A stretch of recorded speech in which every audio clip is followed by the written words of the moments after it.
Olá pessoal, tudo bem? Que Deus abençoe a todos e que a graça do nosso Deus venha estar sobre nós.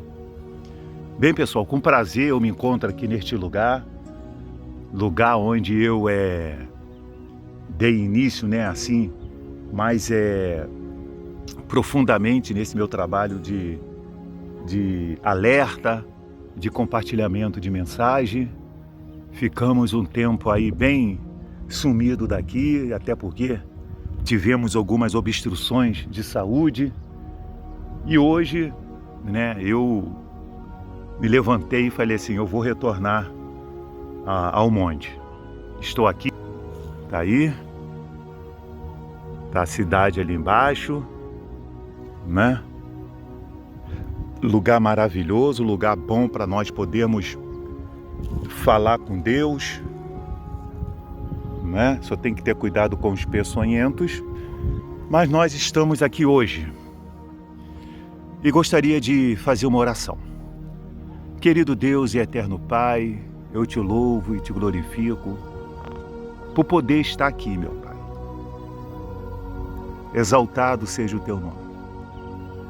Foi quando eu subi ali, eu olhava para as montanhas, olhava para os céus, e a gente vê, meu Pai, o tamanho da tua grandeza.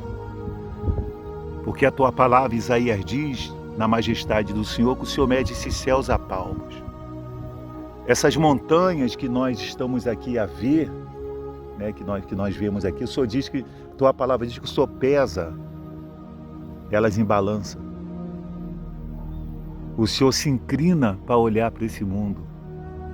O Senhor toma os oceanos na concha das tuas mãos. O Senhor chama as estrelas pelo seu nome. O seu brilho é capaz de ofuscar o sol. E muitas das vezes, ó Deus, o diabo, ele tenta colocar nas pessoas a amnésia da grandeza desse Deus, para se engrandecer, para que as pessoas creiam que os seus problemas, as suas adversidades, são maior do que o Deus que criou tudo isso. Inclusive, enviou o seu Filho, que venceu Satanás e seus demônios, e a tua palavra diz que todo joelho se dobra e toda língua confessa que Jesus Cristo é o Senhor.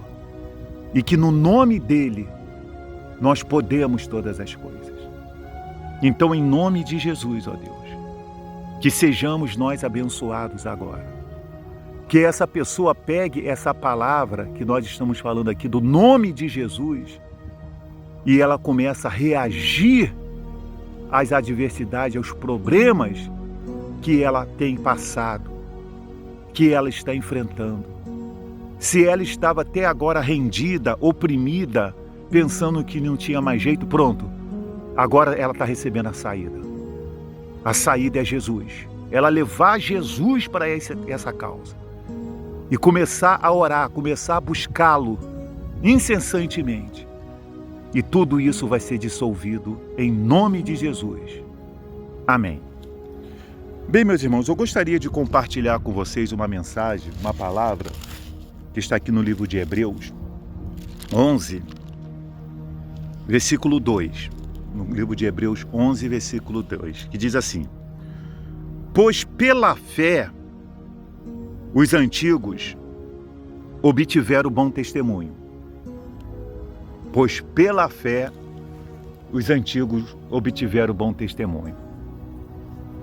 Bem, quando nós pegamos a história da Bíblia lá no Antigo Testamento, daqui a pouquinho eu chego no Novo Testamento, e nós pegamos a história de muitos heróis da fé, a própria Bíblia aqui no livro de Hebreus capítulo 11, se você ler o livro de Hebreus capítulo 11, todinho, até chegar ao capítulo 12, você vai ver muitos exemplos de homens de fé, ao ponto de dentro desse livro dizer homens dos quais o mundo não era digno.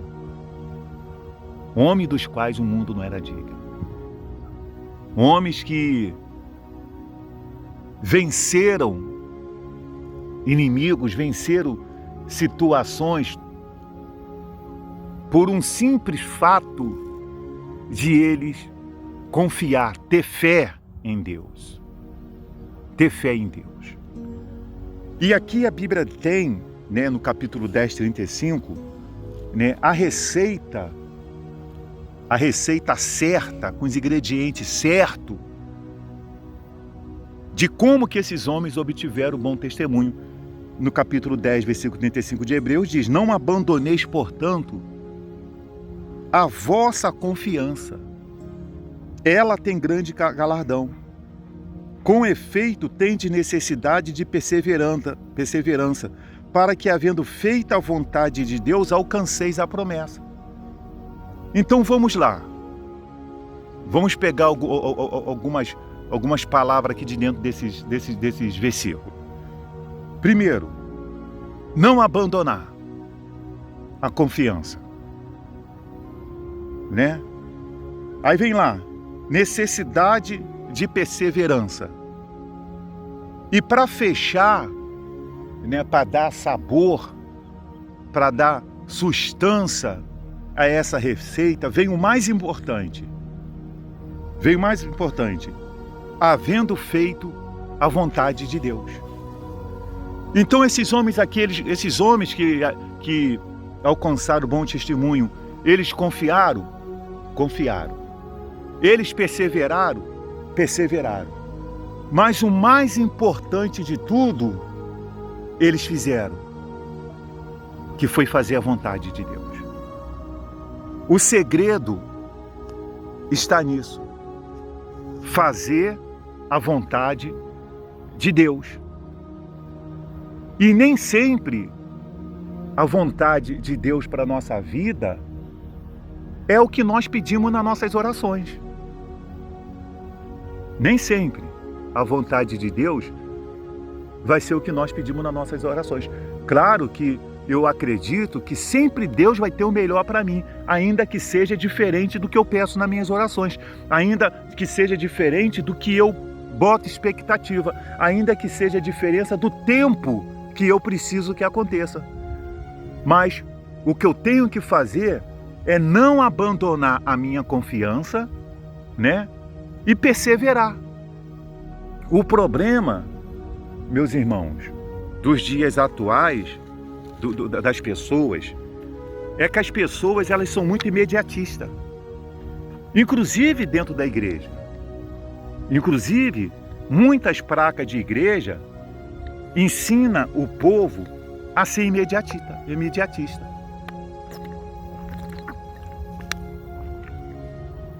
Aí você vai na igreja, você encontra o pastor lá orando, como se estivesse colocando Deus na parede. Como se Deus tivesse que ser aquele garçom do rodízio, sabe? Que tem que estar na mesa dele toda hora lá com a carne, para não deixar o prato ficar vazio. Fica uma porção desses pastores aí em placa de igreja, enchendo as pessoas de campanha. Ora dá um pacotezinho para a pessoa colocar um pedido, ora dá outro pacotezinho para a pessoa colocar pedido, ora dá um papel para a pessoa trazer para colocar lá em cima do altar, do púlpito, ora pede a pessoa para fazer isso, para fazer aquilo outro, porque eles mesmos provocam nas pessoas as ansiedades que Jesus condena, a inquietação que Jesus condena e as preocupações que Jesus condena. Mas não investe em as pessoas buscar, em primeiro lugar, o reino de Deus e as outras coisas de ser acrescentadas. Joel, mas a Bíblia não diz que é para nós buscar, pedir, né? E bater? Sim! A Bíblia diz. Mas a Bíblia não diz que eu tenho que ser uma pessoa ansiosa, que eu tenho que ser uma pessoa preocupada, inquieta com essas coisas. Será que as pessoas têm essa determinação, perseverança, como eu vejo por aí? Eu quero bênção, eu quero isso, eu quero aquilo outro, para poder receber o Espírito Santo, para se encher do Espírito Santo, para orar pela salvação da família, para orar pela salvação do filho, para orar pela transformação do vizinho, que é um perturbado, para orar pela transformação de um amigo. Como? Pega a história desses antigos aqui da Bíblia, que a Bíblia diz aqui no livro de Hebreus 11:2, pega a história deles. Eu estava conversando com a minha esposa esses dias sobre a história de Mordecai lá no livro de Esther. A história de Mordecai. Mordecai não se prostrou diante lá do general, lá do principal, do rei lá, com o nome de Amã. Ele não se prostrou. O que custou para ele? Foi Amã fazer uma forca para enforcar ele e perseguir os judeus. Lá. O que ele fez? Ele foi lá bater boca com Amã? Ele começou a chamar Amã de desgraçado? Como teve um pastor aí que usou a rede social para chamar um ministro aí de desgraçado? Ele ficou batendo boca lá com os políticos lá? Ele se vestiu de pano de saco e foi lá se humilhar para Deus. Porque a Bíblia diz: humilhai-vos sob a poderosa mão de Deus, que ele vai nos exaltar no tempo oportuno. No tempo oportuno. Lançando sobre ele toda a nossa ansiedade. Porque ele tem cuidado de vós. E fazendo uma coisa, resistindo o diabo firme na fé. Como que eu resisto o diabo firme na fé? Orando, jejuando, dentro das condições de saúde físicas, lendo a Bíblia, orando incessantemente, buscando, fazendo propósito com Deus. Então Mordecai foi lá e se vestiu de pano de saco. O que Deus fez? Deus tirou o sono do rei. O rei, numa noite, pegou o livro lá dos editos e foi lá e leu aonde Amã tinha sido a pessoa, aliás, Mordecai tinha sido a pessoa. Leia a história, tinha sido a pessoa que entregou lá, que falou que tinha uma traição sendo feita para matar o rei. E ninguém fez nada, todo mundo deixou aquilo, jogou de lado. Porque não adianta a gente querer fazer coisas esperando alguma coisa de homens, pessoal. Não adianta. Por isso que a Bíblia diz que lá no nosso trabalho, nós temos que trabalhar como se fosse para o Senhor. Ser honesto, fazer a coisa certinha, cumprir os nossos compromissos, cumprir os nossos horários.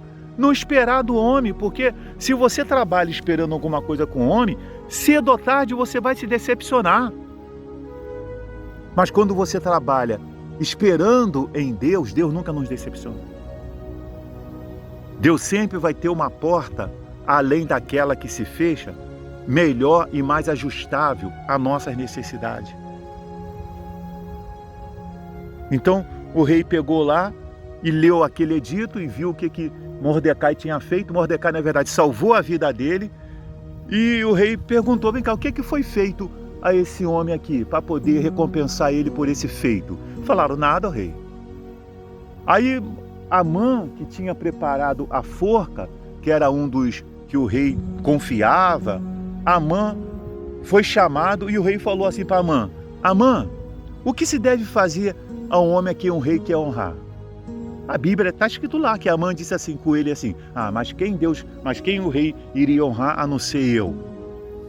Aí ele falou: pega-se esse homem, bota o seu anel, as suas vestes reais, pega o cavalo do rei, bota esse homem em cima e bota o mais nobre do rei para apregoar sobre esse homem nas praças. Então o rei falou assim: vai ser exatamente isso que você vai fazer com o judeu Mordecai.